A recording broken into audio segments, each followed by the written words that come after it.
The 2016 Olympic Games are officially getting underway in Rio later today. Now, these are live pictures from the city. Of course, that is Christ the Redeemer statue there on Sugarloaf Mountain. A global audience of billions will watch athletes from more than 200 countries compete in 28 different sports as we continue to look at shots at the Maracanã, where the opening ceremony will be held tonight. But the lead up to this year's Games has been mired in controversy, from issues with security and infrastructure to the threat of the Zika virus. Well, TRT1's Anelise Borges is in Rio, the lucky thing, and joins us now live. So, Anelise, good morning to you. Security was always a major concern for these Olympics. How have the Brazilian authorities been dealing with this?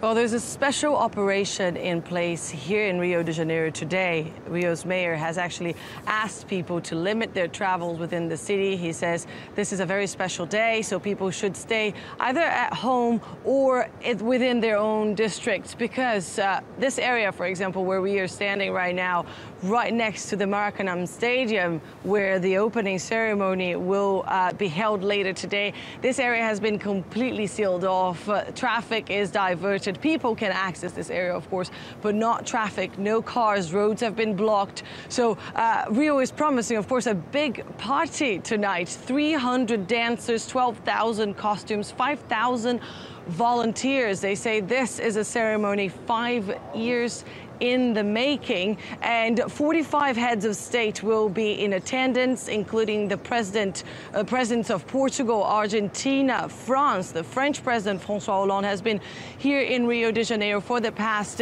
few days, and Secretary of State John Kerry will be representing the United States.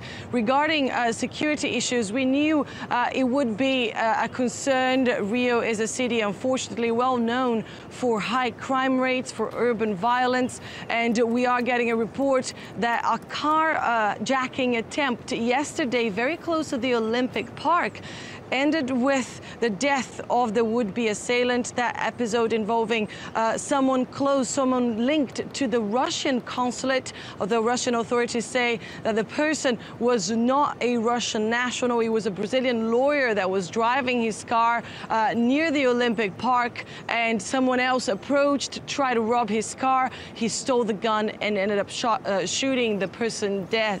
Now, there are also reports within the Chinese team. They have reported that some of their athletes have been robbed, and others have reported unauthorized payment on their credit cards. Well, so it is happening as the authorities had feared, Anelise. Now, from what you said, it does seem like the city's in lockdown. And just quickly, if you could, how ready are they to deal with what's coming?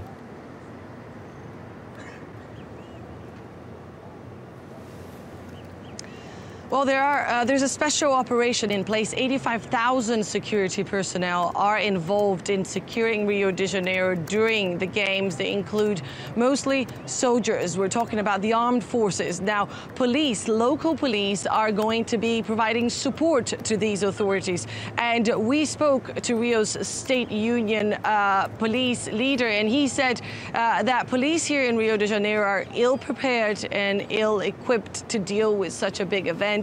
They're very anxious. They are worried about the security situation. But so far, despite, of course, these incidents, relatively minor incidents, one could say, the situation is under control. The presence of the police is heavy. You can everywhere you look in Rio de Janeiro these days, you see either a police officer, a soldier, and they are monitoring the situation. And according with authorities, these games will be safe and peaceful.